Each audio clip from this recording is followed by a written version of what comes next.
tema de hoje, a ressurreição. Vamos falar juntos? A ressurreição. Texto bíblico longo que eu quero ler com vocês está em João, no capítulo 20. Nós vamos ler todo o capítulo 20, o início do 21. Então acompanhe comigo os textos, por favor. Coloque o seu coração e a sua mente para ver tudo isso que está sendo narrado, acontecendo, e você entre na história juntamente conosco. João capítulo 20, versículo 1, eu começo a leitura. Diz assim: no primeiro dia da semana, bem cedo, estando ainda escuro, Maria Madalena chegou ao sepulcro e viu que a pedra da entrada tinha sido removida. Então correu ao encontro de Simão Pedro e do outro discípulo, aquele a quem Jesus amava, e disse: tiraram o Senhor do sepulcro e não sabemos onde o colocaram. Pedro e o outro discípulo saíram e foram para o sepulcro. Uma pausa. Quem está narrando aqui certamente é um dos discípulos de João. O Evangelho de João é muito provável que tenha sido escrito por toda uma comunidade, com as narrativas do próprio João. Então, esse outro discípulo é João, que é narrado aqui. Versículo 4. Os dois, Pedro e João, corriam, mas o outro discípulo foi mais rápido que Pedro e chegou primeiro ao sepulcro. Para você ter uma ideia, Pedro tinha entre 30 a 34 anos de idade, João deveria ter entre 16 a 20 anos de idade. Continuando. 5. Ele se curvou e olhou para dentro, viu as faixas de linho ali, mas não entrou.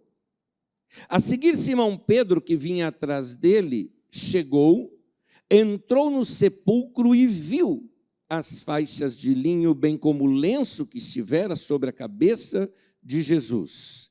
Ele estava dobrado à parte, separado das faixas de linho. Até aí, por enquanto, eu continuo a leitura já, apenas um comentário. Embora na nossa tradução nós não temos palavra para isso, por isso é colocado olhar, viu, dá a ideia do seguinte, que João chegou e viu, ele constatou tudo, é isso mesmo que está.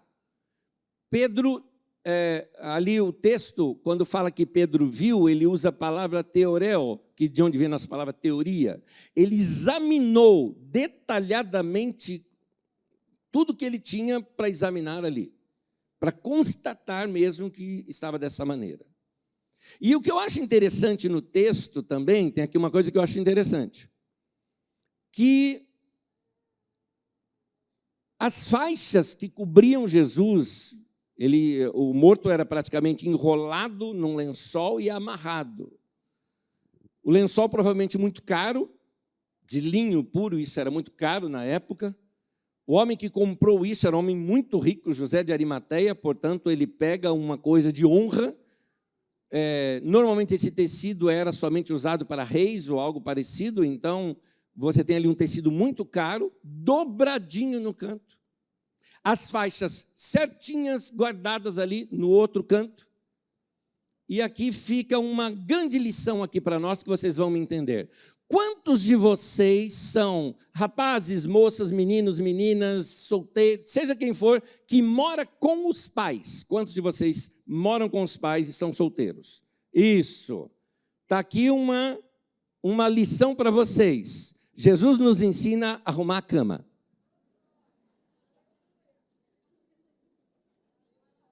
Jesus, amém, fala Deus. Jesus ensina a arrumar a cama.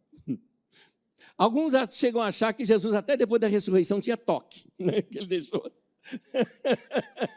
tudo arrumadinho. Mas vamos voltar aqui para o texto, Versículo 8. Depois o outro discípulo que chegara primeiro ao sepulcro, também entrou, viu e creu. Eles ainda não haviam compreendido que, conforme a Escritura, era necessário que Jesus ressuscitasse dos mortos. Os discípulos voltaram para casa. Maria, porém, Maria Madalena, ficou à entrada do sepulcro chorando. Enquanto chorava, curvou-se para olhar para dentro do sepulcro e viu 2 anjos vestidos de branco, sentados onde estivera o corpo de Jesus, um à cabeceira e outro aos pés. E eles lhe perguntaram: mulher, por que você está chorando? Levaram embora meu senhor, respondeu ela, e não sei onde o puseram. Nisto ela se voltou e viu Jesus ali em pé, mas não o reconheceu. Disse ele: mulher, por que você está chorando? Quem você está procurando? Uma pausa muito rápida aqui. Irmãos, eu não consigo mais ler o texto bíblico que fala sobre Jesus e não imaginar o artista do The Chosen.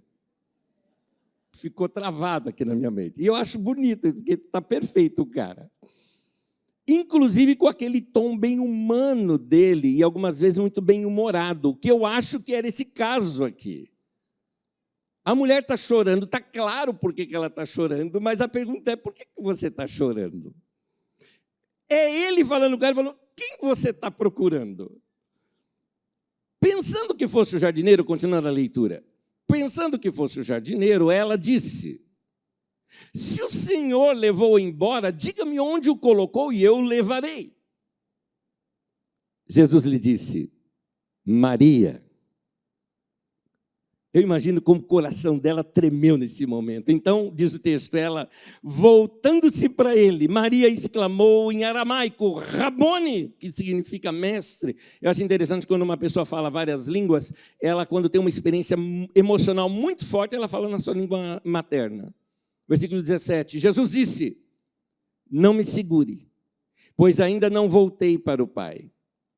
Vá, porém, aos meus irmãos e diga-lhes: estou voltando para o meu Pai e o Pai de vocês, para o meu Deus e o Deus de vocês. Maria Madalena foi e anunciou aos discípulos: eu vi o Senhor, e contou o que lhe dissera. Outra história emendada aqui. Ao cair da tarde, daquele primeiro dia da semana, domingo à tarde, estando os discípulos reunidos a portas trancadas por medo dos judeus, Jesus entrou, pôs-se no meio deles e disse: paz seja com vocês. Tendo dito isto, mostrou-lhe as mãos e o lado. Os discípulos alegraram-se quando viram o Senhor. Novamente Jesus disse: paz seja com vocês. Assim como o Pai me enviou, eu os envio. E com isto soprou sobre eles e disse: recebam o Espírito Santo. Se perdoarem os pecados de alguém, estarão perdoados. Se não os perdoarem, não estarão perdoados. Versículo 24. Tomé, chamado Dídimo, um dos 12, não estava com os discípulos quando Jesus apareceu. Os outros discípulos lhe disseram: vimos o Senhor. Mas ele lhes disse: se eu não vir as marcas dos pregos nas suas mãos, não colocar o meu dedo onde estavam os pregos, e se eu não puser a minha mão no seu lado, eu não crerei. Uma semana mais tarde, os seus discípulos estavam outra vez ali, Tomé com eles. Apesar de estarem trancadas as portas, Jesus entrou, pôs-se no meio deles e disse: paz seja com vocês. E Jesus disse a Tomé: coloque o seu dedo aqui, veja as minhas mãos, estenda a mão e coloque-a no meu lado, pare de duvidar e creia. Uma pausa aqui para você entender algo. Jesus não estava ali fisicamente quando Tomé disse para os discípulos que se ele não tocasse ele não iria crer.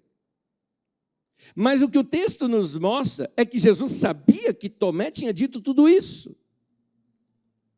Não sei se você percebe, mas o que o texto está nos mostrando é que, de fato, Jesus estava sim ali o tempo todo, só não estava visível. Da mesma maneira que, mesmo ele não estando visível aqui hoje, ele está aqui. Mesmo que a gente não veja. É isso mesmo, é isso mesmo. É isso mesmo. Ao nosso Senhor que está aqui presente entre nós. A Ele. nosso reconhecimento e o nosso louvor. Versículo 28 disse-lhe Tomé, Senhor meu e Deus meu. Esse é o texto mais difícil para um testemunha de Jeová explicar alguma coisa. Porque aqui Jesus é chamado de Deus. Eles não acreditam que Jesus é Deus. Então Jesus lhe disse, por que me viu, você creu? Essa frase próxima agora está escrito para mim e para você. Diz assim o texto, felizes os que não viram e creram. Aleluia! Jesus realizou na presença dos seus discípulos muitos outros sinais milagrosos, que não estão registrados neste livro, mas estes foram escritos para que vocês creiam que Jesus é o Cristo, o Messias, né? Cristo é Messias. Cristo não é sobrenome de Jesus, tá bom? Cristo é a palavra Christos, que é Messias. O Filho de Deus, e crendo, tenham vida em seu nome. Capítulo 21 de João, versículo 1. Depois disso, Jesus apareceu novamente aos seus discípulos à margem do mar de Tiberíades. Tiberíades é na Galileia. O mar da Galileia, mar de Tiberíades, é o mesmo lugar. Lembra que ele disse, eu vou lá para a Galileia, fala para os discípulos irem para lá. Foi assim, estavam juntos Simão Pedro, Tomé, chamado Dídimo, Natanael, de Caná da Galileia, e os filhos de Zebedeu, que é Tiago e João, e 2 outros discípulos. Vou pescar, disse-lhe Simão Pedro, e eles disseram, nós vamos com você. Eles foram e entraram no barco, mas naquela noite não pegaram nada.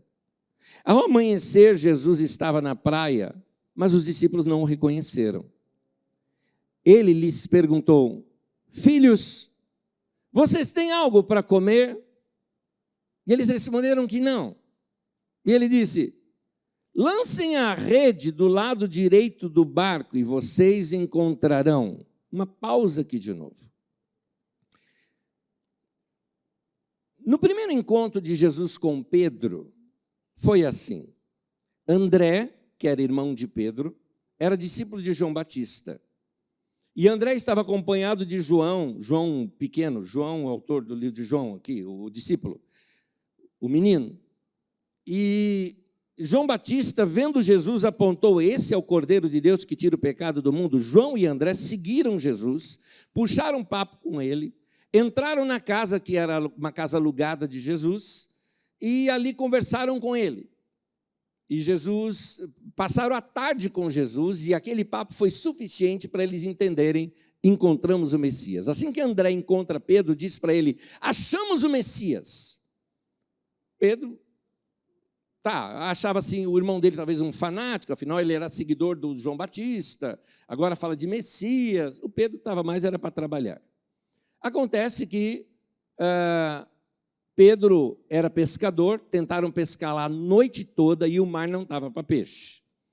Finalmente, pela manhã, Jesus está pregando na beira-mar, e eles estão desenroscando, desembaraçando as redes.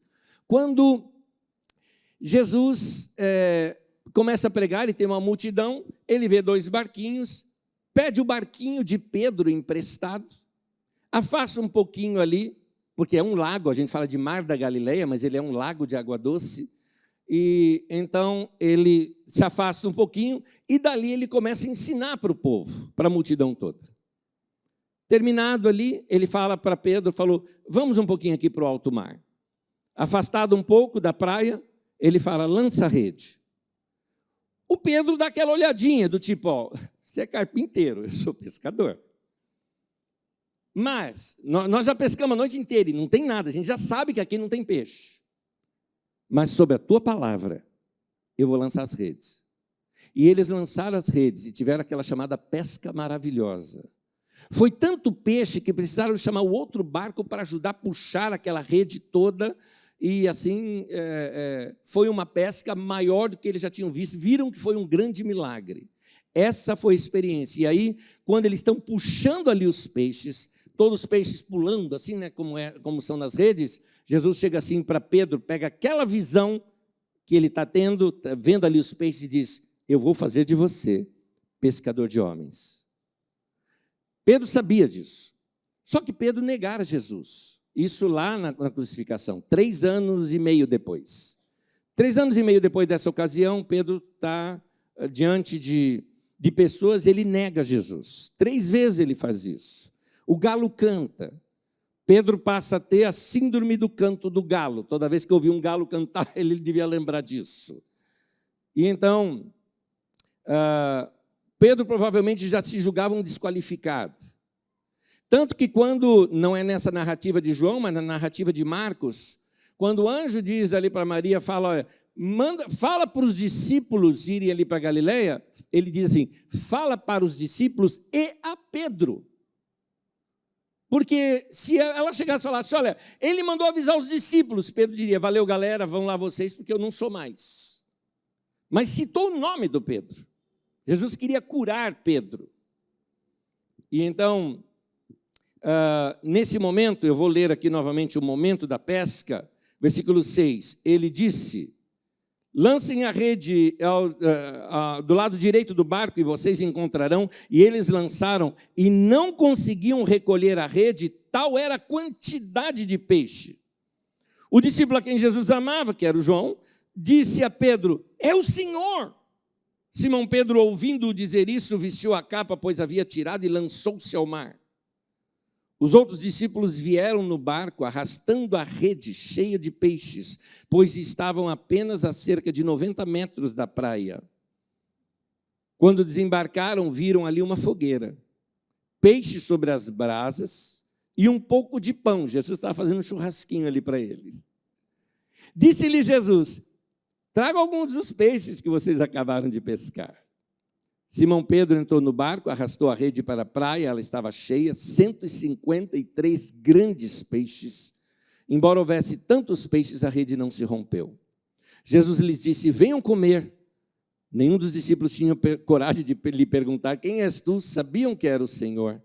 Jesus aproximou-se, tomou o pão e o deu a eles, fazendo o mesmo com o peixe. Esta foi a 3ª vez que Jesus apareceu aos seus discípulos, depois que ressuscitou dos mortos.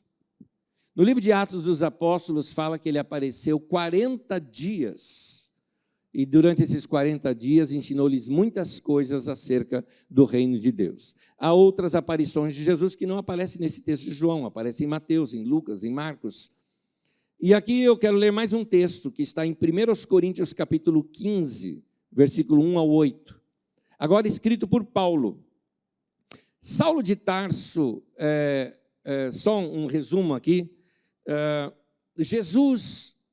a ressurreição de Jesus, provavelmente ela aconteceu no ano 27, eu explico isso.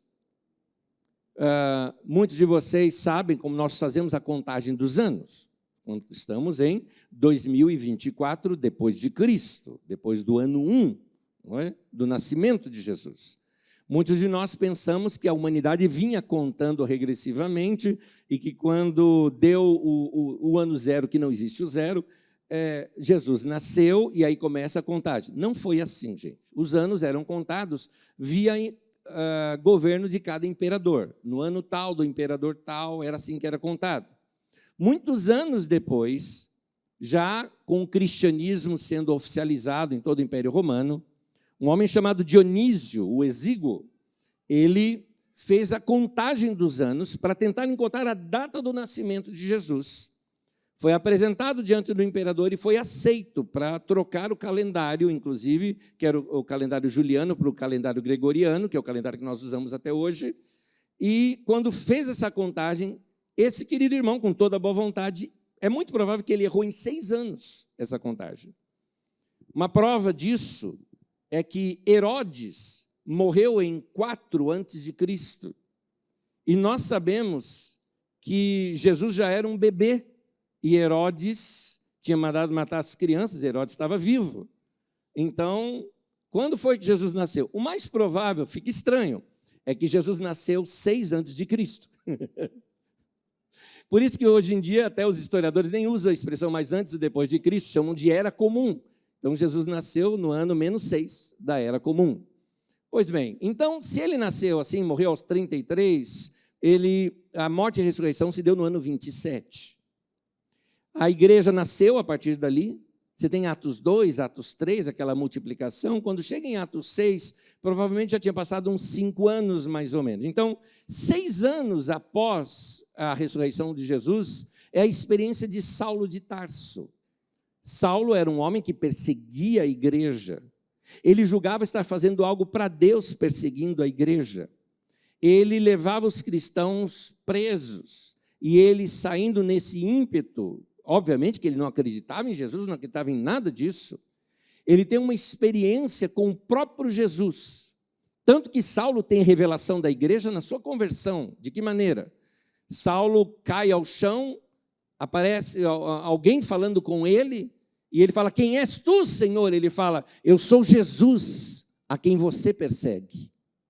Mas Saulo estava perseguindo pessoas. E Jesus falou: você está perseguindo a mim? Então, Saulo de Tarso entendeu que a igreja feita de gente é corpo do próprio Cristo. Então, ele já teve uma ideia ali. Muito bem. Não muitos anos depois disso, Paulo escreve algumas cartas, que são os primeiros textos do Novo Testamento. Os evangelhos, como nós lemos, foram escritos muito mais tarde. Os textos de Paulo são os primeiros textos sendo escritos, como 1 Tessalonicenses, 2 Tessalonicenses, Gálatas e 1 Coríntios. Provavelmente, então, 27 anos depois da ressurreição de Jesus, tem essa carta aos Coríntios.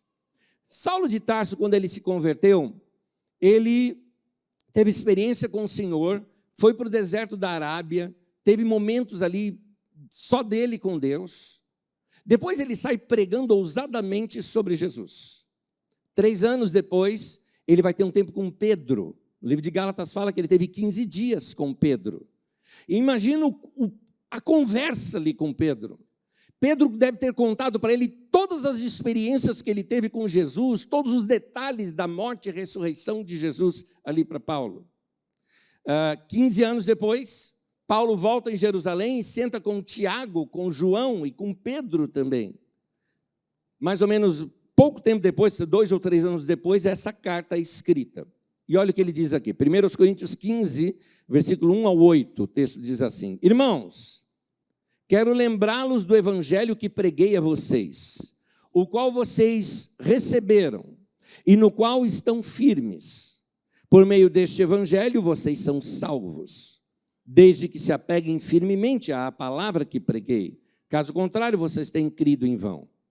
Pois o que primeiramente lhes transmiti foi o que recebi. Esse texto também poderia ser traduzido assim: o que de mais importante eu recebi, eu estou transmitindo a vocês. E aqui ele conta o que é o mais importante. Continuando. Que Cristo morreu pelos nossos pecados, segundo as Escrituras. Foi sepultado e ressuscitou no 3º dia, segundo as Escrituras. E apareceu a Pedro e depois aos 12. Depois disso apareceu a mais de 500 irmãos de uma só vez, a maioria dos quais ainda vive, embora alguns já tenham adormecido. Depois apareceu a Tiago e então a todos os apóstolos. Depois destes, apareceu também a mim, como a um que nasceu fora de tempo. Eu acho interessante esse momento aqui que Paulo cita. Paulo cita aquela aparição de Jesus, que é citada ali em Mateus 28, quando uma multidão vê Jesus. Ele diz que eram mais de 500 pessoas. É por isso que os evangelhos demoraram para ser escritos. Por que não escreveram os evangelhos logo depois que Jesus ressuscitou? Porque não precisava. Todo mundo que tinha visto estava vivo. E tem mais, eles achavam que Jesus iria voltar nos dias deles. Quando começou a morrer essas pessoas que conheciam sobre Jesus, então os irmãos sentiram a necessidade, vamos deixar aqui por escrito essas coisas. Lucas, por exemplo, ele faz uma pesquisa, e ele vai ouvir todas as pessoas, como ele mesmo diz, que foram testemunhas oculares da vida de Jesus. Uma das mais entrevistadas por Lucas foi Maria, a própria mãe de Jesus, que ele faz ali entrevistas com ela e narra isso no Evangelho de Lucas. Foi assim que foram feitos os evangelhos muito mais tarde. Mas eu acho interessante, por exemplo, vamos lá, vou citar alguns textos para vocês. No capítulo 15, versículo 6 de 1 Coríntios, diz assim: depois disso apareceu a mais de 500 irmãos de uma só vez, a maioria dos quais ainda vive, embora alguns tenham adormecido. Eu acho interessante que Paulo pregou, Jesus morreu e ele ressuscitou, segundo as Escrituras. Não é mesmo, fulano? O cara fala, isso, eu estava lá. Entendeu? É isso. As pessoas estavam vivas ainda. Aí eu quero mostrar dois textos aqui para vocês. Em Romanos 16, 13, Paulo escreve uma carta, na verdade aqui é um bilhete para a igreja de Éfeso, que ficou anexo à carta aos Romanos. Diz assim: saudai Rufo, eleito no Senhor, e igualmente a sua mãe. Por alguma razão eu acho que essa mulher chama-se Elma, porque ela é mãe do Ruffle, né? Aqui, ó.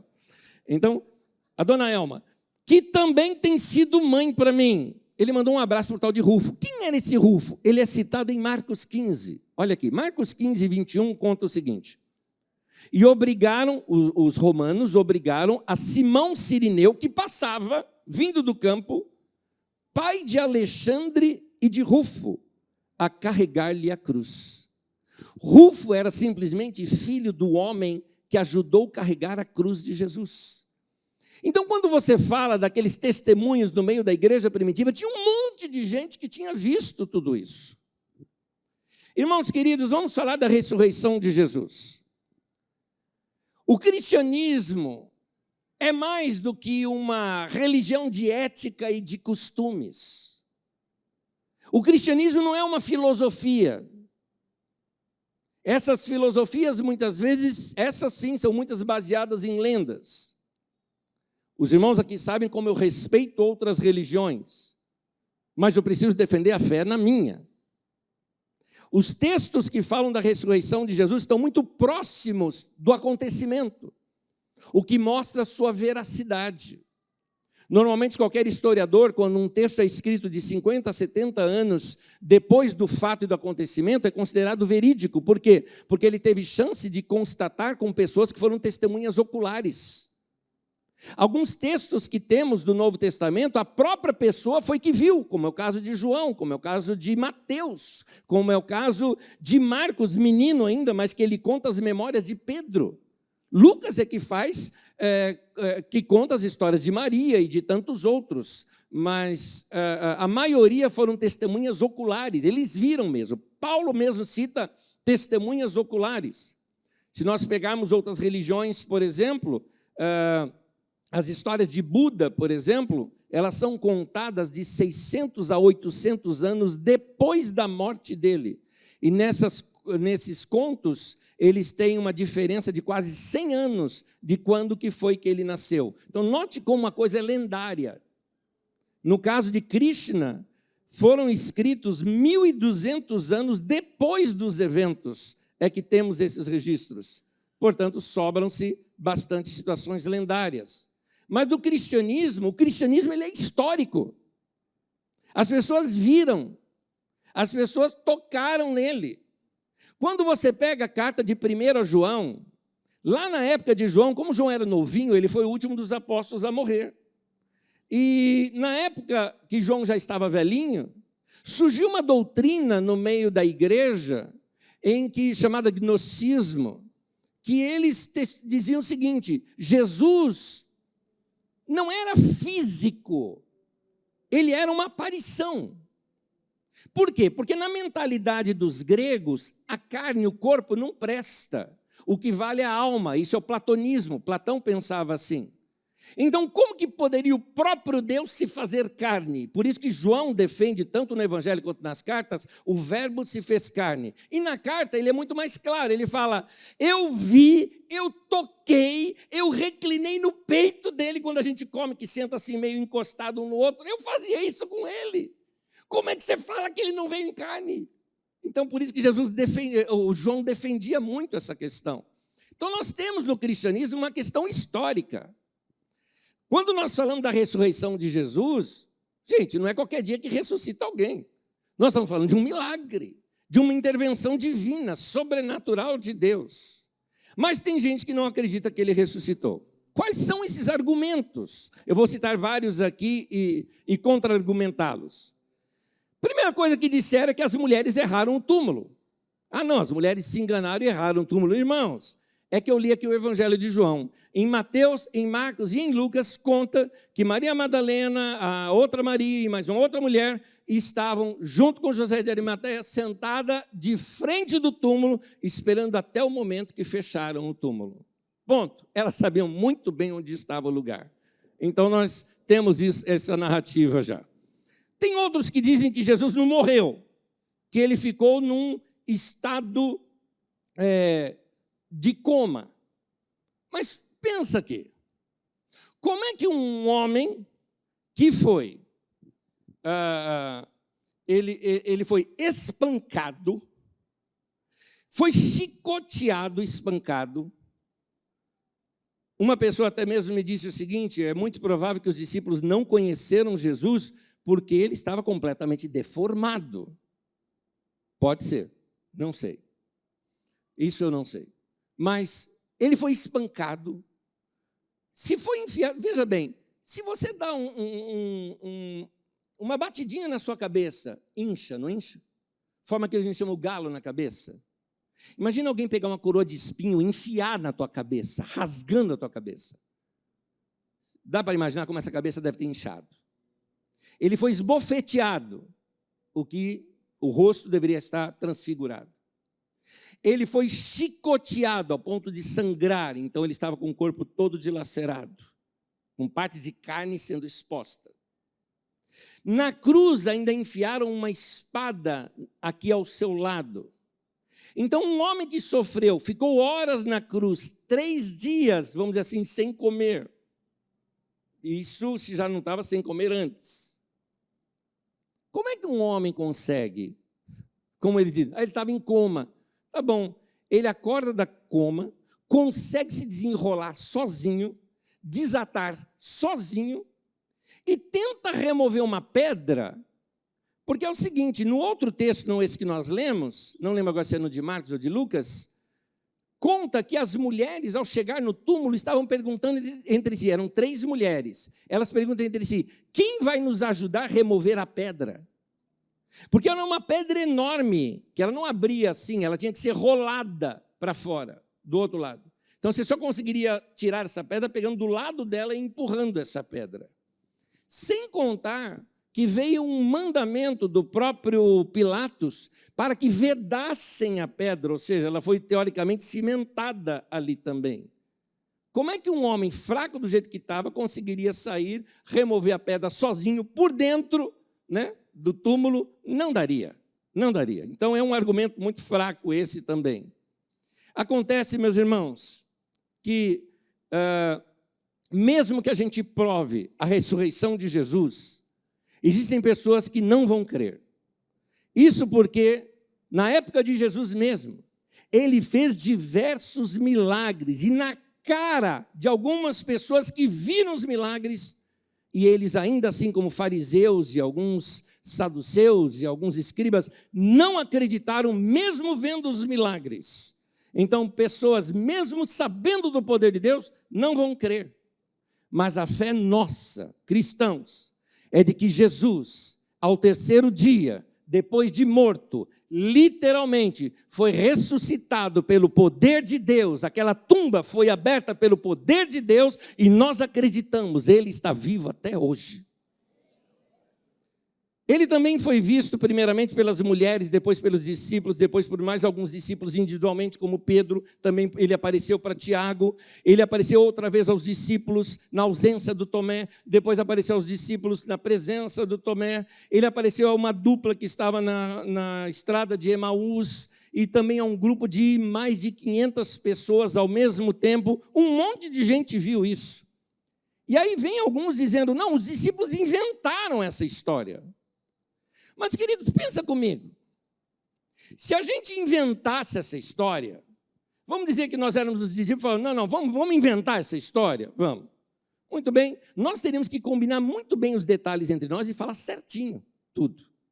Tanto que você que é advogado sabe disso, quando você tem algumas testemunhas e todas elas estão dizendo a mesma coisa, você fala, alguém as orientou.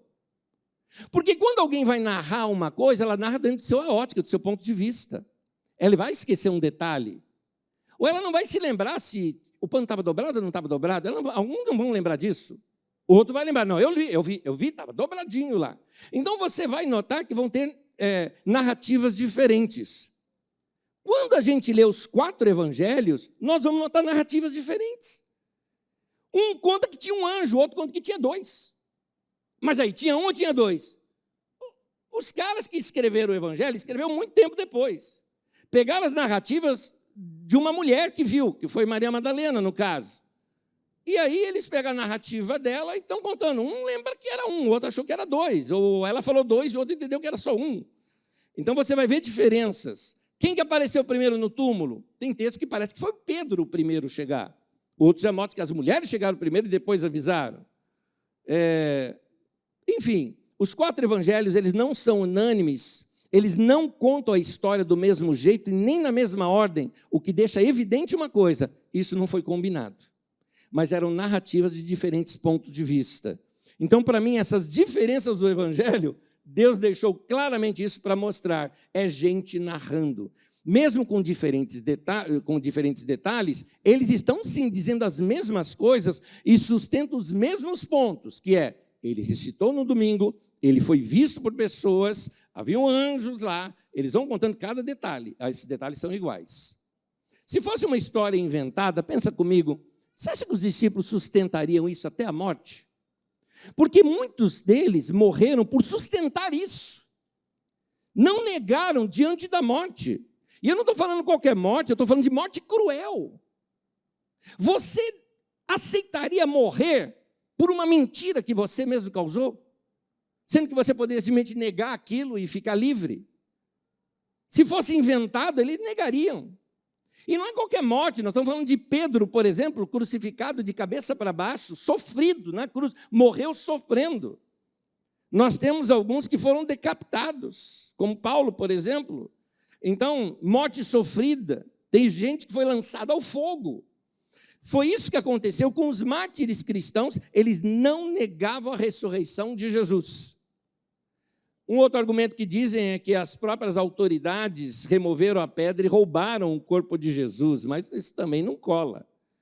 Porque se as autoridades mesmo roubaram o corpo de Jesus, ora, quando se espalhou em Jerusalém, todo mundo falando que Jesus tinha ressuscitado, era só os caras chegarem falando: não, ressuscitou não, aqui, ó, o corpo dele aqui, ó, traz de volta, você acabaria com aquela história toda. Então, é um argumento muito fraco esse. Tem gente que diz o seguinte: não, foram ladrões que vieram de noite e roubaram o corpo. Gente, ladrão quer dinheiro. Por que o ladrão ia roubar um corpo nu e levar um corpo nu?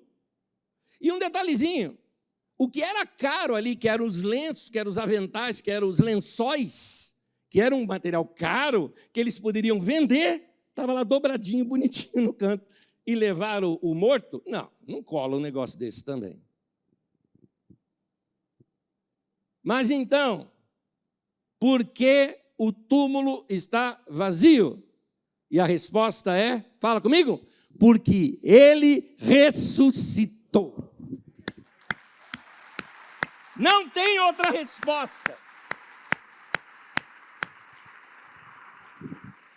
Pensa comigo, os discípulos estavam acovardados. Um traiu, o que traiu se matou, o outro negou, os outros fugiram. Depois eles se reúnem numa casa com medo, a portas trancadas, com medo das autoridades, porque se as autoridades pegaram o chefe, agora iam pegar eles. Iria também matá-los provavelmente, ou ameaçá-los de morte. Eles com medo, só que 50 dias depois disso, você vê Pedro e João entrando no templo, pregando sobre Jesus. Tem um homem paralítico, ele dá a mão para o homem, que todo mundo sabia que era paralítico, conhecido de todo mundo, e fala: olha, eu não tenho, o cara queria esmola, ele falou: eu não tenho prata, eu não tenho ouro, mas o que eu tenho eu te dou, em nome de Jesus Cristo Nazareno, levanta-te e anda. O homem se levanta, começa a saltar, faz aquele tumulto ali. Quando fala no templo, é numa praça central em Jerusalém, em frente ao templo, né?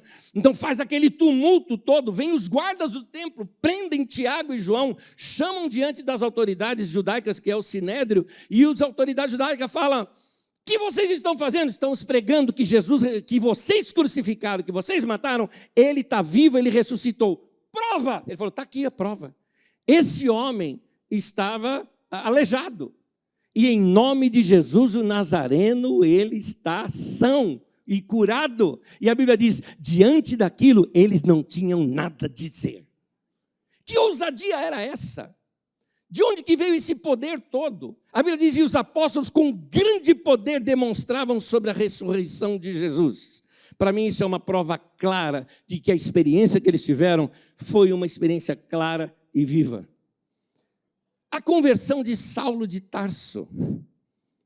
Não tem nexo um homem que perseguia os cristãos começar a dizer para todo mundo depois ele está vivo. Como explicar a conversão desse homem? Como explicar dele se tornar, o mais poderoso pregador cristão do primeiro século, que foi Saulo de Tarso, e espalhou o evangelho por todo o mundo, principalmente o mundo ocidental, que provavelmente é a causa de nós estarmos aqui hoje, talvez tenha sido derivado lá das pregações de Saulo de Tarso. Então, irmãos, terminando, como podemos ter certeza da ressurreição de Jesus? Aqui tem um ponto. Nós, irmãos, não precisamos de evidências e não precisamos de provas. Porque a nossa certeza, ela vem da nossa fé. Essas evidências e provas que eu te disse é para a nossa mente. Mas no coração a gente crê. É por isso que em João 20, 29 diz assim, disse-lhe Jesus, porque me viste, creste? Olha essa frase, bem-aventurado ou seja, vocês que não viram e creram. Aleluia. A nossa fé vem dos evangelhos. Porque os evangelhos falam da vida de Jesus e a Bíblia diz, a fé vem pelo ouvir e ouvir a palavra de Deus. A leitura simples da palavra de Deus já traz fé no teu coração. Eu te digo uma coisa, ao você ler os evangelhos, há aquela convicção que vem do interior. Não interessa se a sua mente está com dúvida ou não está dúvida, lá no íntimo você sabe que sabe que sabe. É uma convicção. A certeza da ressurreição de Jesus vem da palavra de Deus. A certeza da ressurreição de Jesus vem da nossa fé. Mas tem algo mais. Paulo diz lá em Romanos 8, tanto 14 quanto 16, que ele diz assim, que o Espírito de Deus testifica no nosso espírito. Há uma convicção, há algo no nosso coração. Enquanto eu estou falando com você, você percebe que há uma convicção lá no íntimo, como que dizendo, é isso. Está testificando, está confirmando. Mas eu acho que a principal causa, a principal base para a nossa fé é a nossa própria experiência. Como eu posso negar todas as experiências que eu já tive com Deus na minha vida? Você consegue se lembrar algumas delas? Eu vou falar das minhas. Eu me lembro muito bem, aos 8 anos de idade, quando um pastor estava pregando sobre a vida e obra de Jesus, e aquilo entrou no meu coração, eu abri meu coração para Deus e recebi Jesus na minha vida. Eu não sei te explicar, dá aquela impressão de alguém que não enxerga direito e colocou um óculos. Foi essa a minha experiência. Eu passei a ver o mundo de uma maneira diferente. Aos 12 anos de idade, me lembro até hoje da minha sensação de estar sendo levantado das águas quando eu fui batizado. Naquela mesma noite, após o batismo, a primeira vez que eu tomei ceia na minha vida, me lembro até hoje da minha sensação de o pastor dizendo, vocês são corpo de Cristo, eu comendo aquele pão e bebendo do cálice, eu tinha uma convicção íntima no meu coração. Eu me lembro muito bem, aos 14 anos de idade, atravessando uma avenida, falando com Deus ali, e eu fui batizado com o Espírito Santo, comecei a falar em língua, dançar no meio da rua, experiência mais maluca, 14 anos de idade. Experiências de vigílias nos montes, na montanha, o pauzinho brilhando com o pentecostal, sabe o que eu estou falando? E aquela coisa maravilhosa, experiências pessoais, na beira da cama, ajoelhado, falando com Deus uma vez e senti como que se tivesse alguém ali do meu lado. Claro que não tinha ninguém, mas eu sabia que Deus estava ali comigo. as nossas orações que já foram respondidas, as experiências que tivemos com Deus, as curas e milagres que já vimos na nossa vida, como dizer que Ele não existe? Meu irmão e minha irmã, Jesus está vivo, e a sua experiência prova isso. Seu coração mudou, Deus tirou o coração de pedra e colocou um coração novo no teu coração. Você faz parte de uma nova espécie, de uma nova criação de Deus. Ele está vivo e a grande prova é a tua experiência com Deus. Eu quero terminar lendo os últimos textos, vou pedir para você ficar em pé comigo, por gentileza. Últimos textos que vamos ler. Mateus capítulo 18.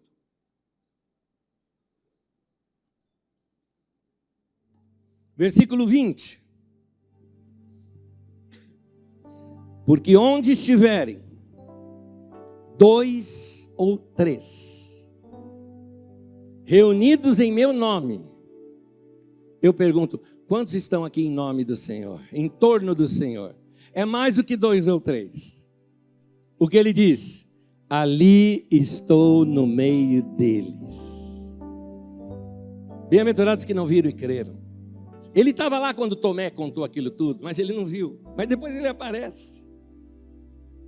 É por isso que Jesus fala para você fazer o teste do quarto fechado. Quando você for orar, entra no teu quarto, tranca a porta. Ou seja, não deixa ninguém saber o que você está orando. Quando vier a resposta, você fala, Ele estava me ouvindo. Ele estava lá.